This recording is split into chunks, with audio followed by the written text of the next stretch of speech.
Students நம்ம இந்த video 10th social சயின்ஸ்க்கான ஃபஸ்ட் யூனிட் டெஸ்ட்டோட ஒரிஜினல் கொஸ்டின் பேப்பர் மாடல் தான் பசங்களை பார்க்குறோம். ஸோ வீடியோ வந்து ஃபுல்லாக பார்த்துட்டு இந்த கொஸ்டின் பேப்பரில் இருக்கக்கூடிய எல்லா கொஸ்டினும் பக்காவாக படித்து வச்சிருங்கப்பா. இது வந்து பல கேள்விகள் நிச்சயமாக நடக்க இருக்கும் தேர்வு கண்டிப்பாக பல மாவட்டத்தில் உள்ள மாணவர்கள் ஒரு வாய்ப்பு இருக்குது, எல்லாத்தையும் பார்த்துட்டு போங்க. இதே மாதிரி அடுத்த சப்ஜெக்ட்ஸ்க்கான important notes guides question papers எல்லாம் நம்ம சேனல் தொடர்ந்து போகிறோம். ஸோ அதெல்லாம் மிஸ் பண்ண தெரிஞ்சிக்க நீங்கள் இப்போ நம்ம சேனல் ஃபஸ்ட் டைம் பார்க்குறீங்கன்னா சப்ஸ்கிரைப் பண்ணிட்டு உங்கள் ஃப்ரெண்ட்ஸ்க்கு இதை ஷேர் பண்ணுறேங்க. சரி வாங்க ஸ்டூடெண்ட்ஸ் டேட்டா வீடியோக்குள்ளே போயிடலாம். ஸோ ஃபஸ்ட்டு வந்து பார்த்தீங்கன்னா சரியான விடையை தேர்ந்தெடுத்து எழுதுக. அதில் ஃபின்லாந்தை தாக்கியதாக பன்னாட்டு சங்கத்திலிருந்து வெளியேற்றப்பட்ட நாடு டேஷ் ஆகும். செகண்ட் ஒன், மவு சிண்ட்ரோம் எந்த மாநிலத்தில் அமைந்துள்ளது. தேர்ட் ஒன், எந்த பிரிவின் கீழ் நிதிநிலை அவசர நிலையை அறிவிக்க முடியும்.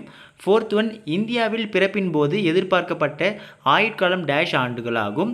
ஃபிஃப்த் ஒன், காட் இன் முதல் சுற்று நடைபெற்ற இடம் டேஷ் ஆகும். ஸோ இதுக்கப்புறம் நெக்ஸ்ட் வந்து பார்த்தீங்கன்னா சுருக்கமாக விடையளிப்பா. ஸோ ஐரோப்பிய போர் குணம் வாய்ந்த தேசியவாதத்தின் 3 வடிவங்கள் யாவை? 2 மார்க்ஸ் பொறுத்த வரைக்கும். 7th ஒன், டாலர் ஏகாப்தியம் தெளிவுபட விளக்குக, very very important. 8th one, இந்தியாவின் அண்டை நாடுகளின் பெயர்களை கூறுக. 9th ஒன், பருவமழை வெடிப்பு என்றால் என்ன? 10th ஒன், நீதி பேரணை ரிட் என்றால் என்ன? 11th ஒன், தனிநபர் வருமானம் அதாவது பெர் கேபிட்டா இன்கம் என்றால் என்ன? 12th ஒன், இந்தியாவின் செம்மொழிகள் யாவை? ஓகேங்களா? ஸோ இதில் வெரி வெரி இம்பார்ட்டன்ட் 2 மார்க்ஸ் பசங்களை கம்பல்சரி படிக்க வேண்டிய கேள்வி, எதுவுமே ஸ்கிப் பண்ணாதீங்க. ஸோ இதுக்கப்புறம் நெக்ஸ்ட் வந்து பார்த்தீங்கன்னா ஏதேனும் 4 மட்டும் அட்டன் பண்ணால் போதும்பா. ஸோ 13th பற்றியும் முதல் உலகப் போருக்கான முக்கிய காரணங்களை விவாதி. ஸோ நெக்ஸ்ட்டு 14th ஒன், தீபகற்ப ஆறுகளை பற்றி விவரி. 15th ஒன், தென்மேற்கு பருவக்காற்று குறித்து எழுதுக.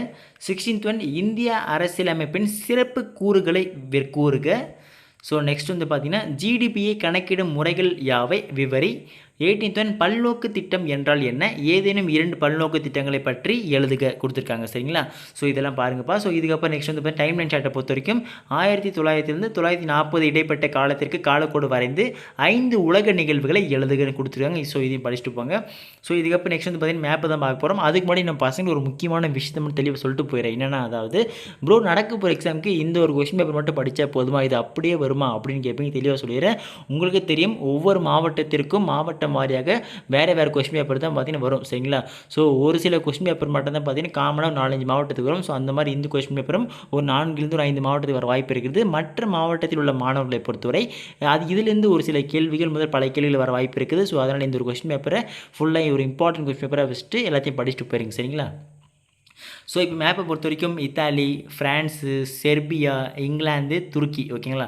21 வந்து பார்த்திங்கன்னா கீழ்காண இடங்கள் இந்திய வரைபடத்தில் குறிக்கும்ப்பா. ஸோ மேற்கு தொடர்ச்சி மலை, தக்கான பீடுபூமி, கங்கை ஆறு, தென்மேற்கு பருவக்காற்று வீசும் திசை மற்றும் தார் பாலைவனம். சரிங்களா? ஓகே ஸ்டூடெண்ட்ஸ், இதில் இருக்கக்கூடிய அனைத்து கேள்விகளும் நன்றாக படித்துக் கொள்ளுங்கள். இதிலிருந்து பல கேள்விகள் நிச்சயமாக பல மாவட்டத்தில் உள்ள மாணவர்கள் வர வாய்ப்பு இருக்குது. எல்லாத்தையும் பார்த்துட்டு போங்க. இதே மாதிரி அடுத்த சப்ஜெக்ட்ஸ்க்கு important notes guides question episode பண்ணி நம்ம சேனல் தொடர்ச்சியாக வீடியோக்கள் போட்டுனே இருக்க போகிறோம். ஸோ அதெல்லாம் மிஸ் பண்ண தெரிஞ்சிக்க நீங்கள் இப்போ நம்ம சேனல் ஃபஸ்ட் டைம் பார்க்குறேன் சப்ஸ்கிரைப் பண்ணிட்டு உங்கள் ஃப்ரெண்ட்ஸ்க்கு இதை ஷேர் பண்ணுறீங்க. Tata, bye by.